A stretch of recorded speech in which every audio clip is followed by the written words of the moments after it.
नमस्कार, welcome to my channel cooking with Renu Bala. बहुत बहुत स्वागत है आपका अपने channel cooking with Renu Bala में।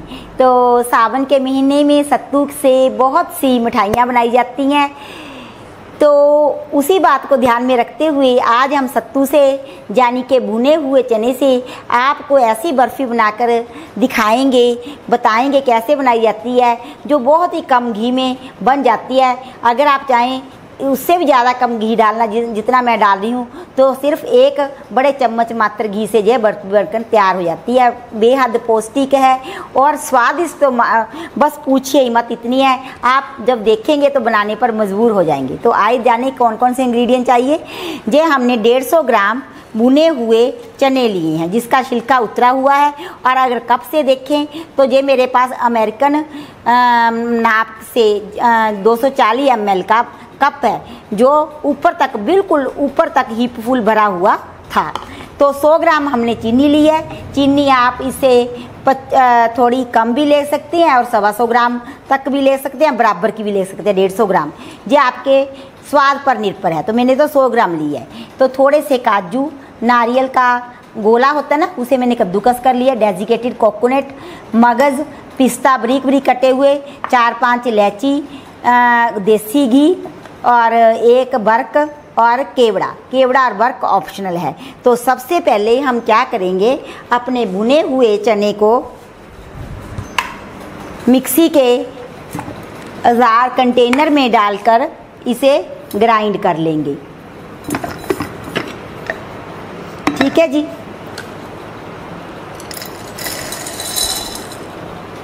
बहुत ही आसान है, मिनटों सेकंडों में बनकर जी हमारी बर्फ़ी तैयार हो जाती है। जितनी जल्दी तैयार होती है उतनी ही जल्दी ख़त्म भी हो जाती है, क्योंकि स्वाद ही इतनी होती है आप रख ही नहीं पाएंगे। तो करते हैं ग्राइंड। देखिए कितनी जल्दी सब काम बन रहे हैं। तो मैंने बोला है ना कि जितनी जल्दी ही बनाएंगे उतनी जल्दी ही पूरा डिब्बा आप ख़त्म कर देंगे। स्टोर करने की तो नौबत ही नहीं आएगी। अगर आप ज़्यादा मात्रा में बना रही हैं तो इसे आप बाहर रखकर 15-20 दिन तक और फ्रिज में रखकर 1 महीने तक इस्तेमाल कर सकते हैं। और सभी आपसे पूछेंगे कि ये बर्फ़ी आपने कैसे बनाई है। इसे मैंने अच्छी तरह ग्राइंड कर लिया है, बिल्कुल महीन पाउडर बना है। अगर आपको कोई डाउट हो तो आप इसे छलनी से छान भी सकते हैं। इधर लेंगे हम एक कढ़ाई, तो इधर ये वाली कढ़ाई ले लेते हैं। इसका तला जो पैंदा है बहुत हल्का है, तो इसे हम कम आंच पर ही रखेंगे, क्योंकि जो चने हैं हमारे, जिसे भुने हुए चने पाउडर बनाए जाते हैं तो उसे सत्तू कहा जाता है। ये तो ऑलरेडी ही सिके हुए हैं, सिर्फ थोड़ा सा हमने इसमें टच ही देना है कि हमारे जो चने हैं की बर्फ़ी है बहुत टेस्टी बनी। मिनटों सेकंडों में बनकर हो जाती है तैयार। तो 2 टेबलस्पून हमने लिया है देसी घी। अगर इस चम्मच से नापते हैं तो आप एक सर्विंग स्पून जिसे बोलते हैं वो ले लीजिएगा। तो बहुत ही टेस्टी बनेगी। आप बार बार बनाएंगे, सिर्फ एक बार ही नहीं बनाएंगे, बार बार खाएंगे। तो इसे मेल्ट होने देती हैं। तो कितना टाइम लगेगा आप ये पूछेंगे इसे भूनने में। बिल्कुल कुछ टाइम नहीं लगेगा। हमेशा मैं कहती हूँ कढ़ाई की मोटाई पर और क्वांटिटी पर निर्भर करता है। जैसे मेरे पास 150 ग्राम है तो इसका इतना पाउडर बन गया है। तो देखिए आप, मैं बहुत थोड़ी मात्रा में ही चीज़ें बनाकर दिखाती हूँ, ताकि आप जब ट्राई करें घर में तो आप फटाफट से ट्राई करके एक्सपीरियंस कर लें, टेस्ट कर लें चीज़ को और फिर ज़्यादा क्वांटिटी में बना सकें। तो इस प्रकार से हमने थोड़ा थोड़ा ही इसे भूनना होता है, ताकि जो देसी घी का फ्लेवर है वो इसमें समा जाए। जितना कि 3-4 मिनट, बस इतने में ही, क्योंकि ये तो ऑलरेडी ही सिके हुए होते हैं। ये खाने में सेहत के लिए भी बहुत हेल्दी रहते हैं, आयरन से भरपूर होते हैं, हीमोग्लोबिन का लेवल ऊंचा कर देते हैं। तो इनका प्रयोग हमें किसी न किसी रूप में करना ही चाहिए। अब मैं 3-4 मिनट तक इसे कम आंच पे सेकना है। बस ये जो नोटिस करनी है चीज़ आपको नोट में लेकर आनी है वो है आँच बिल्कुल कम रखनी है और 4 से 5 मिनट तक इसे अच्छी तरह भून लें। जो सत्तू है, भुने हुए चने का पाउडर है, वो अच्छी तरह से सीख गया है। भुने हुए चने के पाउडर को ही सत्तू बोला जाता है। और सावन के महीने में सत्तू की चीज़ों का पूजा में विशेष महत्व रहता है तीज त्यौहार पर। तो ये मैं तीज त्यौहार स्पेशली बना रही हूँ सावन के महीने की स्पेशल डिशेज। तो हाफ मात्रा में हमको पानी लेना होता है, यानी कि 75 ml। 150 ग्राम चने थे तो मैं अगर कप से लेते हैं तो आधा कप, क्योंकि 1 कप हमारे चने थे। तो इधर हमको क्या करना है, जो हमने चीनी ली है तो वो डाल देंगे। ठीक है जी, चीनी डाल दी हमने। और इसकी कैसी चाशनी बनानी है ये मैं आपको बताती हूँ। तो इधर मैं थोड़ी इलायची भी अपनी पीस लूँ, जो हमने इलायची रखी है कूट लूँ। कूट कर हम इसका पाउडर बना लेंगे। मैंने पाउडर इसलिए नहीं बना कर रखा क्योंकि ताज़ी जो इलायची में गंध रहती है वो विशेष होती है एकदम से। हम अगर ताज़ी इलायची का प्रयोग करते हैं तो इसलिए मैंने ताज़ी का ही प्रयोग किया है। जो इलायची के छिलके हैं मैं चाशनी में डाल रही हूँ ताकि चाशनी में भी थोड़ी खुशबू आ जाए। तो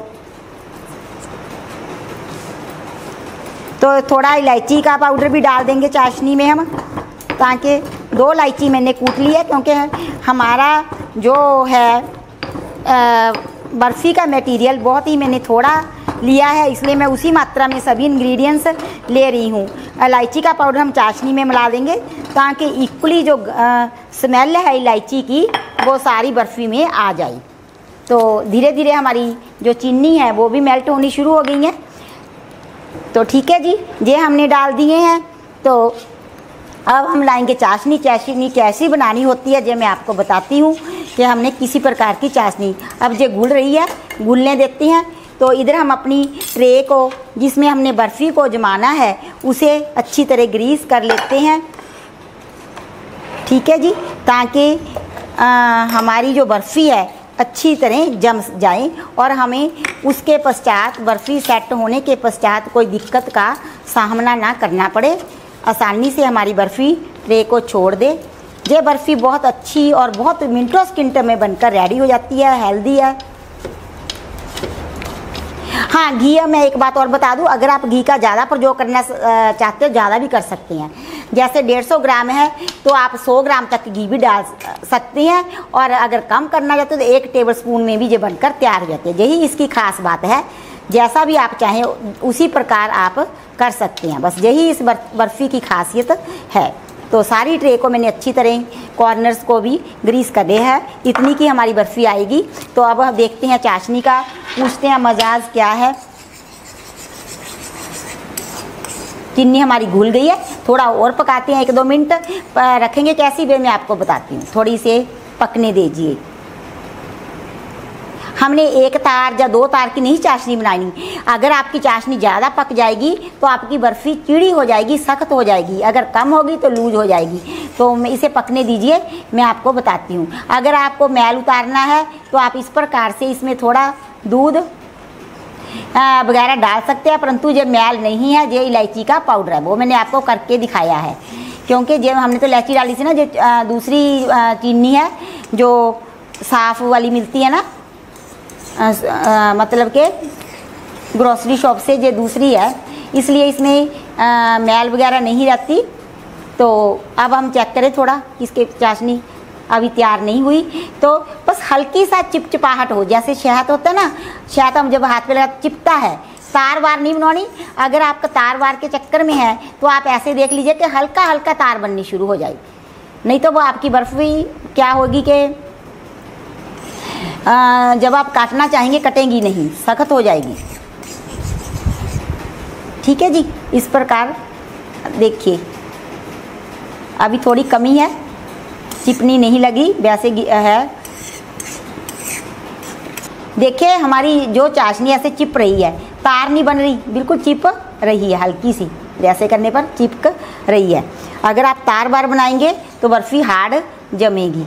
ठीक है, तो अब हम क्या करेंगे, इसे धीरे धीरे हाँ, एक बात और, अगर आप मिल्क पाउडर मिलाना चाहते हैं तो 150 ग्राम ये हमारा है, तो इसमें 1/4 कप यानी कि 50 ग्राम से लेकर आप 75 ग्राम तक मिल्क पाउडर, जिस समय हम ये पाउडर ऐड करेंगे ना उसी समय धीरे धीरे वो मिल्क पाउडर भी ऐड कर दीजिएगा। तो इससे आपकी जो बर्फ़ी है वो और भी टेस्टी बन जाएगी। परंतु जब मैंने इस रेसिपी को थोड़े सी मात्रा में घर में तैयार कर देखा था तो बिना पाउडर मिल्क पाउडर के बनाया था, तो घर में सभी ने बहुत तारीफ़ की थी, बहुत मतलब कि टेस्टी बनी थी। इसलिए मैंने मिल्क पाउडर का प्रयोग नहीं किया। बिना मिल्क पाउडर के भी ये बर्फ़ी है अच्छी बनती है। पहले हम इस अच्छी तरह मिक्स कर लें, फिर देखेंगे अगर हमने गैस पर भी इसे पकाना हुआ। अगर आप छान कर प्रयोग करें तो ज़्यादा बढ़िया रहता है सत्तू को, क्योंकि कई बार ना कोई चने इसमें रह जाते हैं साबुत, तो वो रह नहीं सकेंगे। ठीक है, देखिए जो डालते ही इकट्ठा हो रहा है, यानी कि हमारा जो चाशनी है वो बिल्कुल अच्छा बना था, सेट हो जाएगा हमारी बर्फ़ी। तो अब हमको क्या करना है, जब मैंने वैसे ही किया, जगह की कमी थी, गैस बूस नहीं जगाया मैंने, नीचे वैसे ही रख दिया था उधर। डालते ही हमारी बर्फ़ी सेट होने लगी है। तो दूसरी बात ऐसे करके देख ले कि गोला सा बन रहा है, देखिए। तो फिर क्या है कि हमारी बर्फ़ी अच्छी तरह सेट हो जाएगी। ठीक है, तो अब हम क्या करेंगे, जो ट्रे है हमारी उसमें इसे बस ऐसे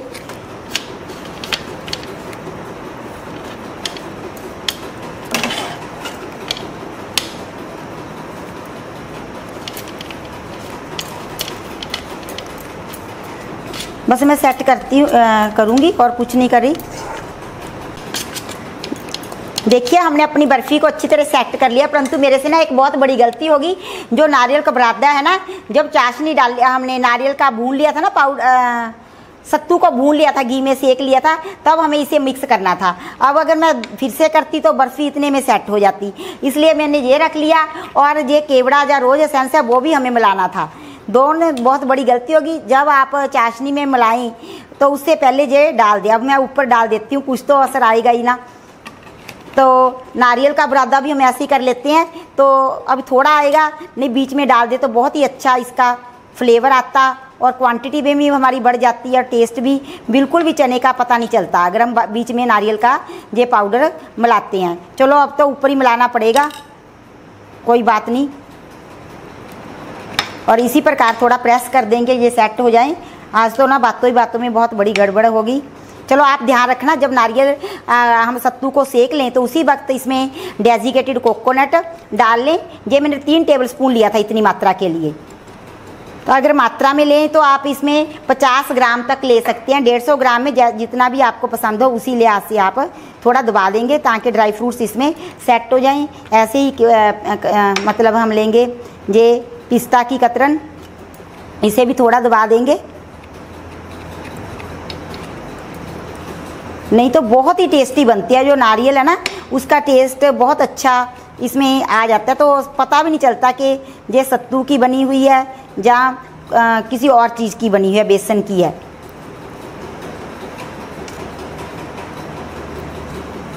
नारियल इतना मतलब कि हमारे पास बच गया, नहीं तो बचता ही नहीं है। ये बिल्कुल मतलब के बीच में ही अब्जॉर्ब हो जाता है। अब मैं कोशिश तो कर रही हूँ, पर वो बात थोड़ा ना बनेगी। चलो अब हम इसे करेंगे बाद में, आधे घंटे तक चेक कर लेंगे कि हमारे जो मतलब कि बर्फ़ी है वो सेट हुई है या नहीं हुई। ठीक है, थोड़े ड्राई फ्रूट्स और लगा रही हूँ, पिस्ता की कतरन, काजू, नहीं तो बहुत ही लाजवाब बनती है। बस आपको ये इस बात का ध्यान रखना है, जो मैंने गलती की आपको ने नहीं करनी। एक बार फिर से मैं आपको बता देती हूँ कि किस प्रकार से हमें ड्राई फ्रूट्स को सेट करना है। तो ध्यान से सुन लीजिए। जब हम अपने सत्तू को भून लेते हैं, गैस को बंद करते हैं, तो गैस को बंद करने के साथ ही नारियल डालकर कढ़ाई हमारी गर्म रहती है, मटीरियल गर्म रहता है। तो उस वक्त ऐसे ऐसे उतार लिया, नारियल का ये बुरादा डाला और अच्छी तरह ऐसे ऐसे मिक्स कर दिया अच्छी तरह। 1-2 मिनट कढ़ाई गर्म होती है तो उसमें ये सीख जाता है बहुत अच्छी तरह। फिर आप उसी के साथ ही केवड़ा या रोज़ वाटर जो भी आपको पसंद हो, रोज़ एसेंस वगैरह भी मिला दीजिए। उससे बहुत अच्छी इसमें गंध भी आएगी और टेस्ट भी बढ़ जाएगा। तो अब इसे होने देते हैं सेट, फिर हम बाद में करेंगे दिखाएंगे इसके पीसीस काट कर कि ये किस प्रकार से थोड़ा दबा देते हैं ड्राई फ्रूट्स, नहीं तो काटते वक्त क्या होता है कि ये ना बीच से निकल जाते हैं, नहीं तो इसके साथ ही सेट हो जाएंगे बहुत अच्छी तरह से। तो आओ हम इसमें जो वर्क है वो भी लगा दें, थोड़ा अच्छा लगेगी हमारी बर्फ़ी। तो इस प्रकार से आप इसे भी लगा लीजिए, ठीक है जी।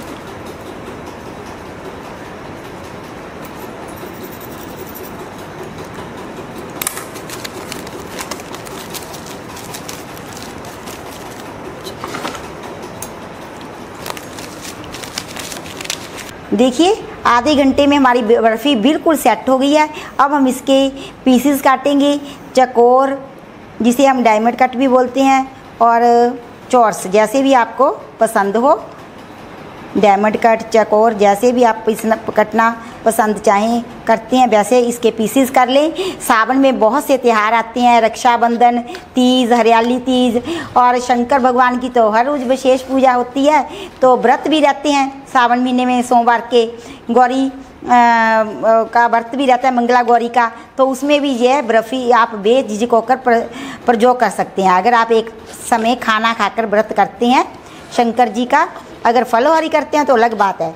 तो रक्षाबंधन पे बनाइए इस बर्फ़ी को आप,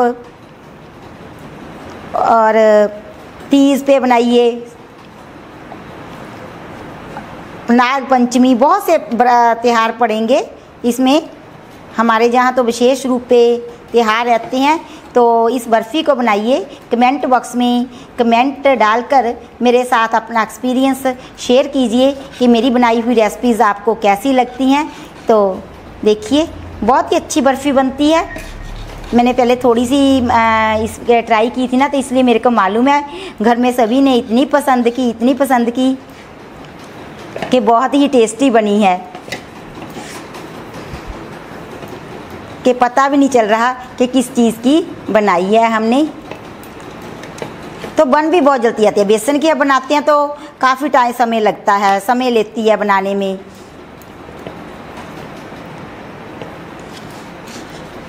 देखिए हमारी बर्फ़ी भुने हुए चने की, सत्तू की, सावन के विशेष त्योहारों के लिए बनकर तैयार है। आप तीज पर बनाइए, रक्षाबंधन पर बनाइए। तो लीजिए, मेरे को फॉलो करते हुए एक बार मेरी रेसिपी को ज़रूर ट्राई कीजिए। कमेंट बॉक्स में कमेंट डालकर बताइए मेरी रेसिपीज़ कैसी लगती है। पानी बचाएं, पेड़ पौधे लगाएं। अपना कीमती समय देने के लिए बहुत बहुत धन्यवाद, शुक्रिया। अब हम मिलेंगे अपनी नेक्स्ट रेसिपी के साथ, तब तक के लिए बाय बाय।